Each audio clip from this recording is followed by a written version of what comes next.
Puji Tuhan, selamat siang. Saya dengan Friska Sihaan, mahasiswi STTP Hybrid Medan. Hari ini kita akan mendengarkan kebenaran firman Tuhan yang membangun iman kita terus bertumbuh di dalam Tuhan. Hari ini topik yang saya akan bawakan adalah dipimpin Roh Kudus. Karena memang hidup kita penting.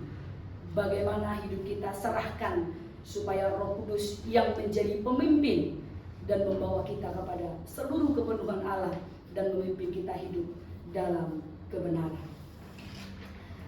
Firman Tuhan yang kita akan dengarkan hari ini saya ambil dari 2 Korintus pasal yang ketiga ayat yang ke-6. Demikian bunyinya, Dialah yang membuat kami juga sanggup menjadi pelayan-pelayan dari suatu perjanjian baru yang tidak terdiri dari hukum yang tertulis, tetapi dari Roh. Sebab hukum yang tertulis mematikan, tetapi Roh menghidupkan. Paulus menjelaskan di dalam pasal ini bahwa pelayanan yang mereka lakukan bukan berdasarkan hukum yang tertulis. Karena hukum yang tertulis itu dia katakan tidak sanggup menyelamatkan. Yang sanggup menyelamatkan adalah kekuatan kuasa daripada Roh Kudus yang memberi kehidupan. Bagaimana pelayanan yang dipimpin Roh Kudus? Yang pertama, pelayanan yang dipimpin Roh Kudus dilakukan pelayanan dengan kerendahan hati. Dalam ayat yang pertama sampai ayat yang kelima, Paulus menyadari bahwa apapun yang ada pada mereka bukan dari kekuatan mereka sendiri, tetapi dari kekuatan Allah. Mereka menyadari bahwa mereka itu bukan apa-apa dan bukan siapa-siapa dalam pelayanannya kalau bukan karena kekuatan dan pertolongan Roh Kudus. Paulus menyadari betapa ketergantungannya mereka dalam pelayanan kepada Roh Kudus. Mereka menyadari tidak ada satupun yang bisa mereka kerjakan dengan kekuatan mereka tanpa pertolongan daripada Roh Kudus. Yang kedua, pelayanan yang mengandalkan Roh Kudus adalah dilakukan dengan penuh keberanian. Berani itu artinya adalah keteguhan hati yang tidak kenal takut untuk melakukan apa yang Tuhan mau. Seseorang yang berani, dia memiliki hati yang teguh, tidak gampang goyah, tidak gampang terombang-ambing oleh karena situasi apapun. Pemberani itu, pelayanan yang penuh dengan keberanian itu tidak takut menyuarakan kebenaran.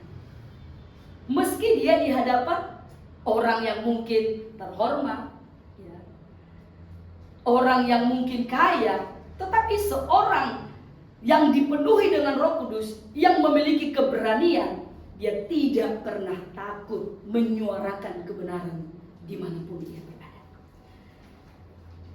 Orang yang dipenuhi Roh Kudus, yang memiliki keberanian, tidak takut menyatakan kesalahan.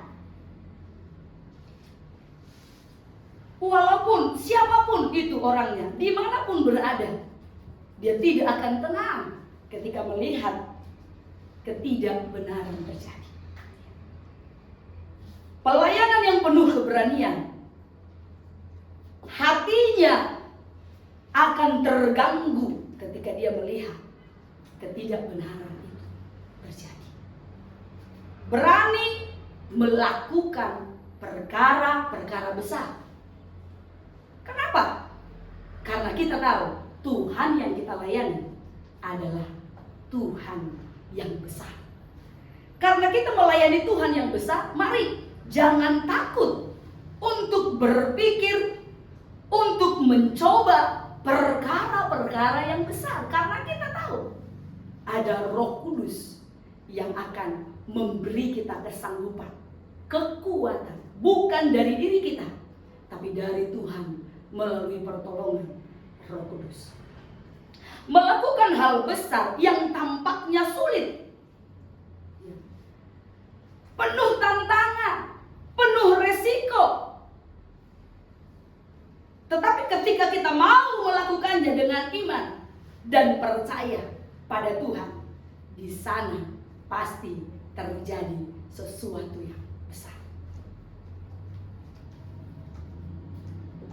Ibrani 13 ayat yang ke-6 saya kutip di sini. Sebab itu dengan yakin kita dapat berkata, Tuhan adalah penolongku, aku tidak akan takut. Apakah yang dapat dilakukan manusia terhadap aku? Kenapa ungkapan ini sampai keluar dari Paulus? Karena dia tahu ada kekuatan Roh Kudus yang menyertainya dalam setiap pelayanan yang ia kerjakan. Yang ketiga, pelayanan yang diurapi Roh Kudus itu adalah pelayanan yang membawa kebebasan. Dalam ayat yang ke-16, 14 sampai 16 dikatakan, bagaimana bangsa Israel tidak bisa memahami Allah secara penuh. Kenapa? Karena ada selubung atau penghalang yang menutupi pandangan mereka. Hati mereka tumpul. Mereka mengalami ketidakmampuan memahami kebenaran tentang Kristus secara utuh. Mereka tidak mampu mengerti kehendak Tuhan. Mereka hanya hidup berdasarkan hukum yang tertulis yang dikatakan dalam ayat 1 sampai ayat yang ke-5 tidak menyelamatkan. Roh Kudus membuka selubung yang menghalangi pandangan mereka. Roh Kudus yang mampu membebaskan bangsa Israel dari kebutaan rohani, menjelikan pandangan mereka sehingga mereka bisa memandang dan melihat mana kehendak Allah yang menyelamatkan. Pelayanan yang efektif dan dipimpin Roh Kudus itu berkenan pada Allah. Tetapi pelayanan yang dikerjakan oleh karena hukum manusia, peraturan-peraturan yang tertulis,